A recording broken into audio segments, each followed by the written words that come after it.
Okay, in previous tutorials, we've used an enemy and we've moved it left and right when it hits the wall, and we've done up and down. This time, we're going to make it move in a random direction every time it hits the wall. So the first thing I'm going to do is select my enemy layer, and I'm going to import my enemy here and just put it there. Now, as it stands, if I just compile the game, it's not going to do anything because there's no code behind it, but you'll see it be animated because it'll just move like so. And we know there's no issues. So let's start with this. The first thing I'm going to do is add a create event. So I click on add event, then click create. And what we're going to do with this create event is we are going to add in a speed, and we're going to leave it as direction there, and we're going to set it as a speed of 4. Now with that in mind, the enemy is going to start and it'll just move off towards the right-hand side of the screen, as you can see, and it goes off the screen, which is lovely. Now, the next thing we need to do is collide with the object a wall, which is down the bottom there.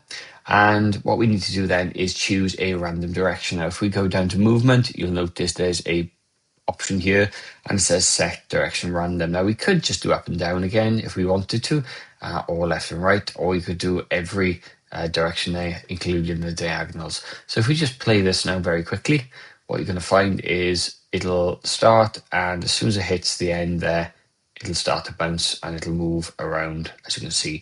Now, there is a slight issue. As you've seen, it's just gone out and through the wall. The reason for that is obviously the walls here are a basic collision. We've made them a solid object. If we just make the enemy a solid object as well, that's probably one of the quickest ways of removing this issue. And you can see now it'll just bounce and go through and obviously choose a direction that it wants to travel in. Now, if you want to get the enemy to spawn, so more of them are made, what we're going to do is change this up ever so slightly. So if I go back to my room, I'm going to remove this enemy from the game just by deleting it. It's still in my objects, but we're going to create a new object. So right click on object, go to create, and then click on object. And we're going to make one called enemy manager. So this now is just called enemy manager there. You don't have to name it enemy manager, but you could call it enemy creator or enemy spawn, anything you want pretty much, as long as you name it something that is distinguishable from the other enemies. So the first thing I'm going to do is go back to my room and I'm going to add this in here. Now you'll notice when you drag it in, it does have a question mark on it. The reason being we haven't assigned the sprite. Now I've put it in the center because what I want to do is have the enemies spawn in from this center point.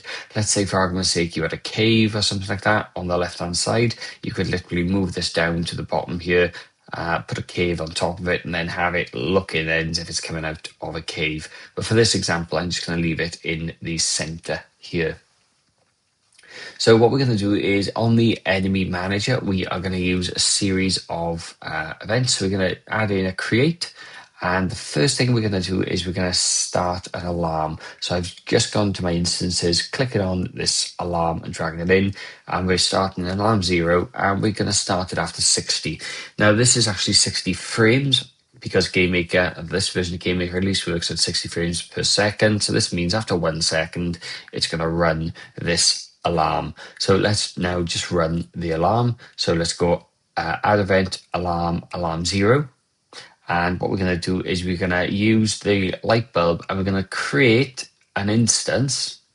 So we're going to create one of our enemies. So all I've done, I've clicked on the asset picker, gone to objects, and then chosen the enemy, which is here. It's really important you don't type these names in. You can do it, but you don't want to. And the reason you don't want to is you might make a mistake. Always use the asset picker to make sure you're selecting the correct enemy.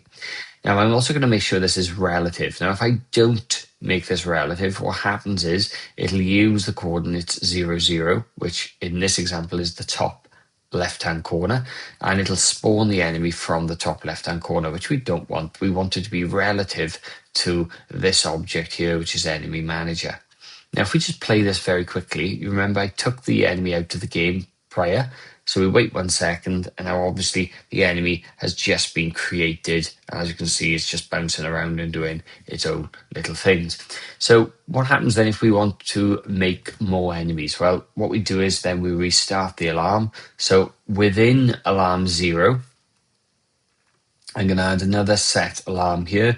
And if I just do 1 every second, just to illustrate the point, so I'm just going to put the countdown there to 60. If I play this, what this is going to do now is every 1 second, it's going to create a new enemy. And as you can see, they are randomly moving in random directions. Now, obviously, making 1 every second is probably going to be a bit too much. So let's change that a little bit.